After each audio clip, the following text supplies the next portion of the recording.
Well, that was a fun few days. I left Lynn, Boston, on Tuesday. It's now Saturday. I think it's the 22nd. Actually, Sunday. I don't know what it is now. I was hove to for 4 days with 25-foot seas and 40-knot winds gusting over 50. And nothing much I could do. I'd run out of diesel. My mizzen sail had blown out. And I wasn't about to sit on deck steering. Oh, Piggy broke as well, the wind vane steerer. So I've just hove to. Drank half a bottle of vodka and went to sleep. And the next day I did the same. There's nothing much to do. What can you do? I couldn't sail anywhere. And I couldn't run the engine. I'd run out of diesel. So I needed a calm in proceedings to fill up the tank, or put some in the tank, and bleed it, and start the engine. So anyway, I hove to on the wrong tack originally, because I was going to just put some diesel in, but before I could do it, it stopped and the engine was quit. And I couldn't sleep on that tack because I'm rolling out of the bunk all the time. So I switched tack to starboard tack, so now I'm cutched up against the wall. And I had lovely sleep. The best sleep I've had for a while. All around it was jumping and howling a gale. I couldn't hear the engine running because of the wind. That's why I didn't realise it had stopped. Anyway, it was good fun, good experience. The boat was fantastic. I got all this crap tied down on deck, and that sort of stayed there. I lost a bottle of water, and I lost the wind channel for the windlass for the anchor. And the dinghy jumped overboard. The dinghy didn't like it, but I went and grabbed that and brought it back and tied it down. It's my fault because I got distracted when I was tying the dinghy down. The guy turned up with the fuel. So I was halfway through tying the dinghy down, and the guy said, "Oh, come on." So I stopped tying the dinghy down, filled it with fuel, and then forgot all about it. I got a very good memory. It's just a bit short. Anyway, you learn from that. What else went wrong? I think that was about it, really. Oh, the AIS kept stopping, but there's a bad wire, bad connection. And it's where my feet are, and I keep kicking it.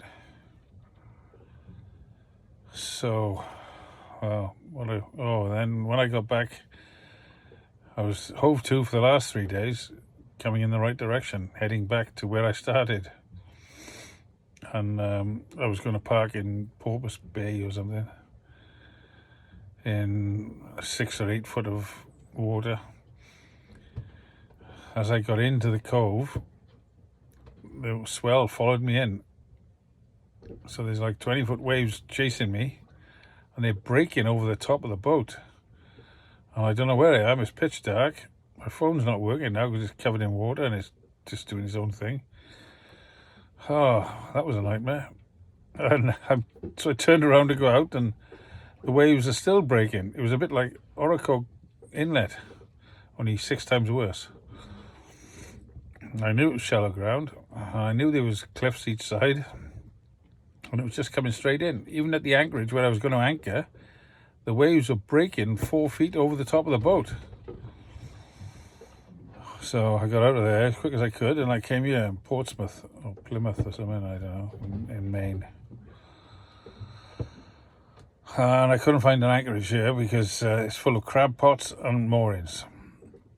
So I tried to anchor, picked up a crab pot, dragged down the road, 2 miles up the river.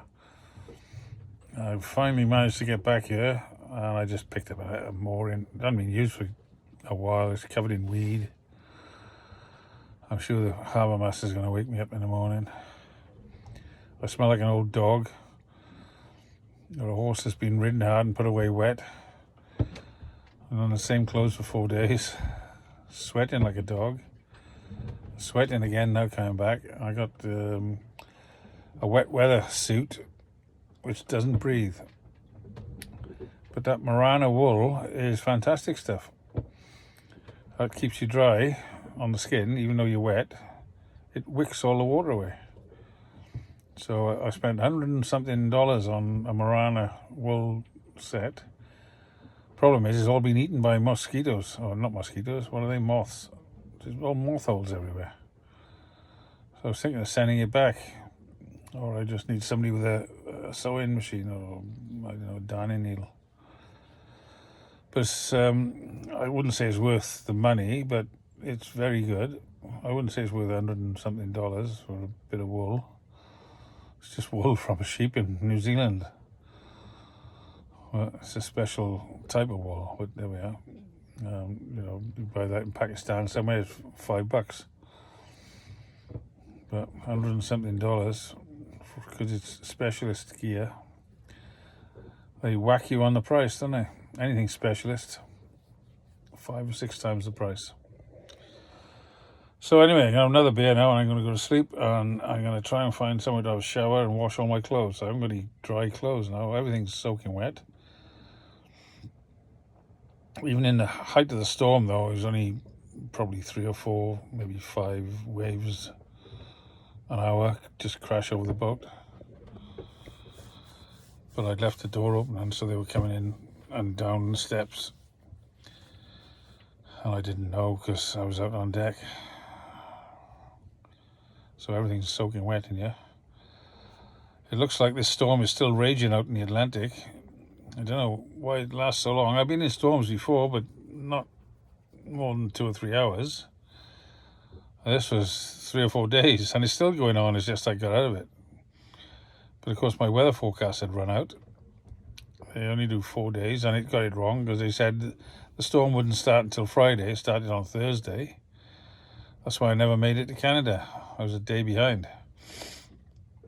I got stuck in some tidal flows that I didn't realize were there because they're not marked on the chart. But I know now I'm going to go up the coast now. I'm just going to gun call it all the way up. It's very difficult without an autopilot on your own doing long passages. So it's going to be 20-mile hops now until I get to Canada. And we'll just make the most of it. I wanted to see Maine, but I was going to see it on the way back. But it's a nice place, Maine, and I love the clam chowder, and I like the crabs, but I don't like the crab pots and the lobsters. But they're just getting a bit rude. They're in the channel as well, all the way through, coming into this bay, right in the middle of the channel.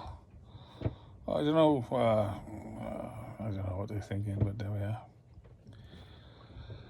Anyway, have a good night now. That's another day tomorrow.